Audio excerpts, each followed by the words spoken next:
Level 1, the resident. You are 28 years old. You live in a cramped apartment that smells like old coffee and bleach. You owe $400,000 in medical school loans. You work 80 hours a week at the busiest trauma center in downtown Miami. You survive on vending machine food and 3 hours of sleep. It is a Friday night. The emergency room is a war zone. The double doors crash open. Paramedics roll in a man with 3 gunshot wounds to the chest. He is a known enforcer for a violent cartel. The police are waiting outside the operating room. They want him to wake up. They want him to talk. You do not care about the police. You are a doctor. You look at the monitor. His blood pressure is crashing. You scrub in. You crack his chest open. You spend 6 agonizing hours pulling shattered lead out of his lungs. You tie off the bleeding arteries. You staple him shut. You save his life. You are exhausted. You sleep in the break room. 2 days later, you walk into the ICU. The bed is empty. The enforcer is gone. The monitors are disconnected.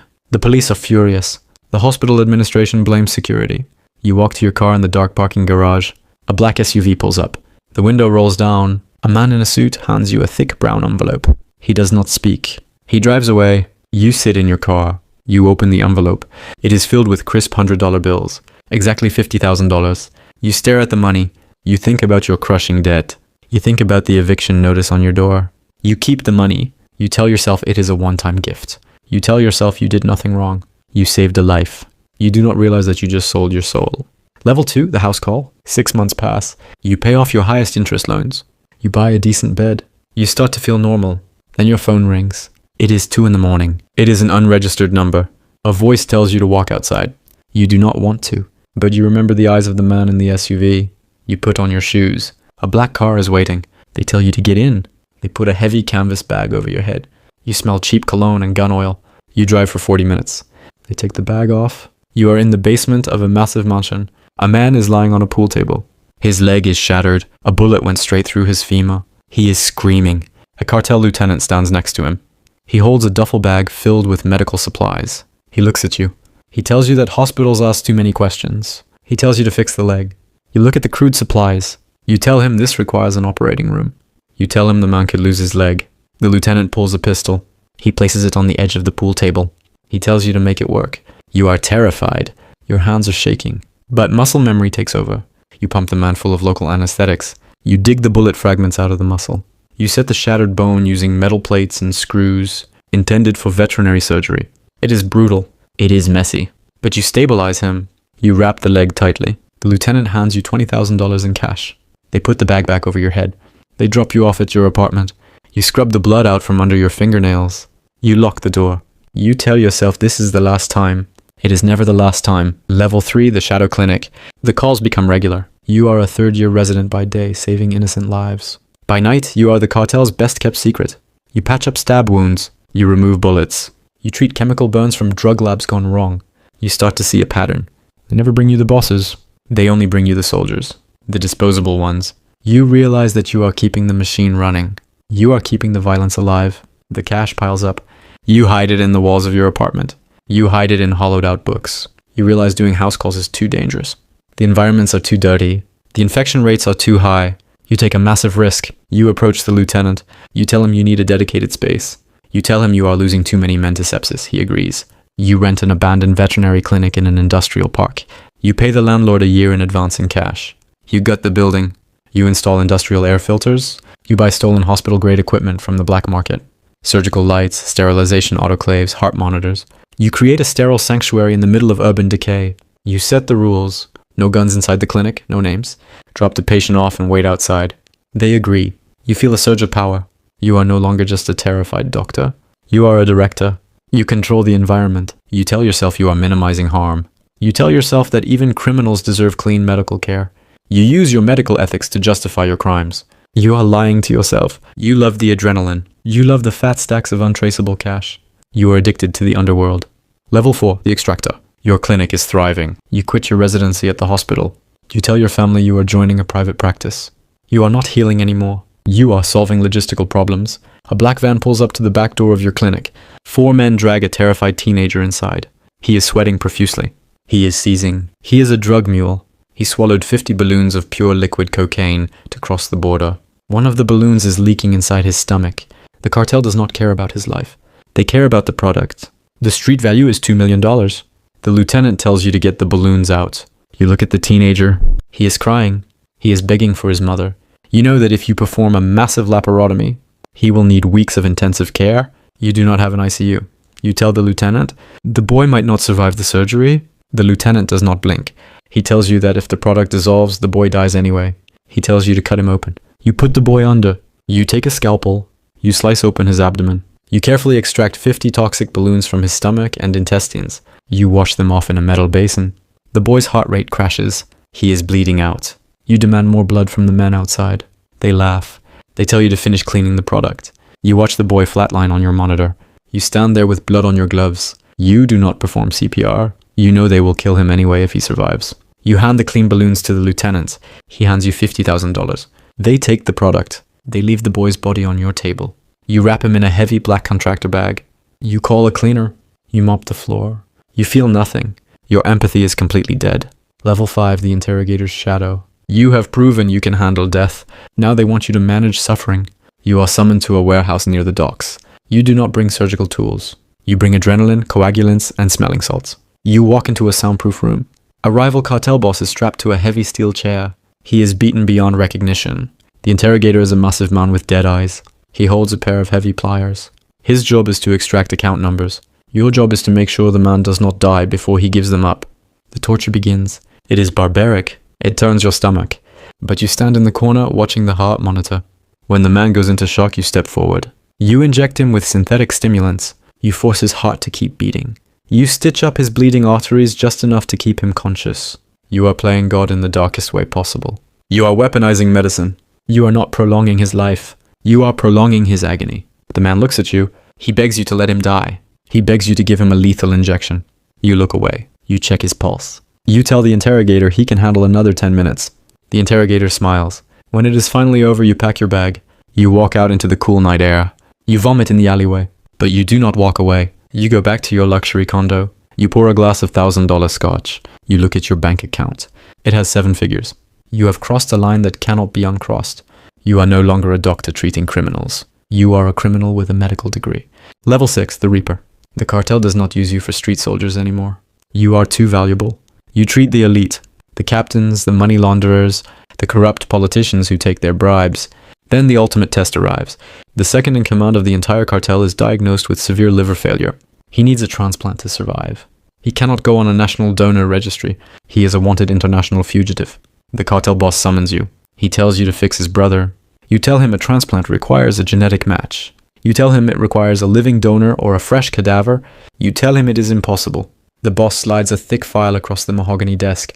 It contains medical records, blood types, tissue markers. It is a list of 20 innocent people. Tourists, low-income workers, homeless immigrants, people who will not be missed. The boss tells you to pick one. You feel a cold dread settle in your bones. You are no longer waiting for tragedies to happen. You are initiating them. You are ordering a murder. You look at the files. You pick a healthy 24-year-old backpacker with no family ties. 2 days later, the backpacker is brought to a sterile underground facility. He is heavily sedated. He does not know where he is. You scrub in. You stand over a perfectly healthy human being. You take a bone saw. You open his chest. You harvest his liver. You watch the life drain out of him. You place the organ in a cooler. You walk into the adjacent operating room. You transplant the stolen liver into the cartel boss's brother. The surgery is a flawless success. You are praised as a miracle worker. They throw a massive party in your honor. You smile. You drink their champagne. You go to the bathroom and wash your hands for 40 minutes. You cannot scrub the feeling of murder off your skin. Level 7, the compound physician. You are officially part of the family. You are moved out of the city. You are relocated to a heavily fortified, multi-million-dollar compound deep in the mountains of Mexico. It is surrounded by 30-foot concrete walls, razor wire, and armed guards. You are given a massive mansion on the property. You have a private chef. You have sports cars you cannot drive outside the gates. You are given a state-of-the-art medical facility built entirely underground. It rivals the best hospitals in the world. You have MRI machines, robotic surgery units, and a limitless supply of pharmaceuticals. Your only job is to keep the boss, his family, and his top generals alive. You deliver their babies. You treat their high blood pressure. You fix their cosmetic flaws. You live in a golden cage. You realize that you have not seen the outside world in over a year. You do not have a passport. You do not have a phone connected to the outside internet. You tell yourself you are safe. You tell yourself you have achieved the ultimate medical dream. Infinite funding. Zero bureaucracy. No insurance companies to argue with. But you notice the guards. They are not just facing outward to protect the compound. Some of them are facing inward. They are watching you. You try to take a walk near the perimeter wall. A guard politely but firmly tells you to return to your mansion. You realize the terrifying truth. You are the most valuable asset they own, and people do not let their most valuable assets walk away. You have traded your freedom for an unlimited medical budget. You are a billionaire hostage. Level 8, the narcochemist. The cartel boss realizes your true potential. You are not just a surgeon. You understand human biology better than anyone else on the payroll. The cocaine market is getting harder to maneuver. The boss wants to pivot. He wants to dominate the synthetic drug market. He brings you into a massive underground chemical laboratory. It is pristine. He wants you to formulate a new drug. Something highly addictive, incredibly cheap to produce, and completely untraceable by standard law enforcement drug tests. You refuse. You tell him you are a healer, not a poisoner. You tell him creating a new epidemic goes against every oath you ever took. The boss does not get angry. He walks over to a flat-screen television. He turns it on. You see a live video feed. It is your mother. She is gardening in the backyard of her quiet, suburban home in Ohio. A man in a black jacket is sitting on a bench across the streets, watching her. The boss tells you that your oath is to your family first. He tells you to put on the lab coat. You break. You spend 6 months locked in the laboratory. You synthesize a terrifying new compound. It targets the dopamine receptors with surgical precision. It is 10 times more addictive than fentanyl. It leaves no chemical signature. You test it on captured rival gang members. You watch them lose their minds. You watch them tear their own skin off in withdrawal. You perfect the formula. You hand the chemical recipe to the boss. He mass produces it.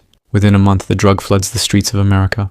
You watch the news on your satellite TV. You see the overdose numbers skyrocket. You see entire neighborhoods collapse. You did this. You did it with a microscope and a beaker. You are the deadliest weapon the cartel has ever possessed. Level 9, the black market emperor. The boss is assassinated. A drone strike obliterates his convoy on a mountain road. The cartel fractures. A bloody, chaotic civil war erupts between the lieutenants. The compound is under siege. Bullets shatter the windows of your mansion. You run to your underground hospital. You lock the blast doors. The fighting lasts for 3 days. When the dust settles, a new boss emerges. It is the lieutenant you saved all those years ago on the pool table. He walks into your hospital. He is covered in blood. He tells you that the old ways are dead. The drug trade is too volatile. He wants to shift the entire cartel's focus. He wants to monopolize the global medical black market. He makes you his equal partner. You are no longer just an employee. You are an emperor. You establish a network of illegal organ harvesting camps across third world countries. You bribe government officials to look away. You sell hearts, lungs, and kidneys to billionaires in Europe and Asia. You set up offshore clinics where the ultra-rich come for illegal, experimental genetic treatments that are banned in civilized countries. You hire dozens of disgraced doctors to work under you. You run the logistics of human life. You price organs like commodities. A healthy liver is worth 200,000. A strong heart is worth 500,000. You sit in a boardroom in a private island facility. You look at spreadsheets filled with human inventory. You have transcended traditional crime. You are the god of a dark parallel medical universe. You have more money than small nations. But you cannot sleep. Every time you close your eyes, you see the faces of the people you carved apart. You see the teenager with the balloons. You see the backpacker. You realize your soul is completely irreversibly rotting. Level 10, the immortal prisoner. You are 65 years old. You are the most wanted medical criminal in human history. Interpol, the CIA, and the world. Health organizations have a joint task force dedicated solely to hunting you. You live in a subterranean bunker beneath a private fortress in the Swiss Alps. It is the safest place on Earth. The new cartel boss, your partner, is an old man now. He develops a rare, aggressive neurodegenerative disease. His brain is slowly dying. He brings you to his bedside. He tells you that he refuses to die. He tells you to cure him. You run every test. You spend millions on experimental research. You realize there is no cure. His body is shutting down. You tell him the truth. You tell him he has 6 months to live. He looks at you with cold, dead eyes. He presses a button. Armed guards enter the room. They grab you. They drag you into a specialized medical suite you designed yourself. It is a room made entirely of reinforced glass. They strap you to a chair. The boss is wheeled in. He whispers that if he dies, his empire falls. And if his empire falls, you die. He orders his men to connect his failing nervous system to a massive experimental life support mainframe. It is a machine that requires constant daily biological maintenance.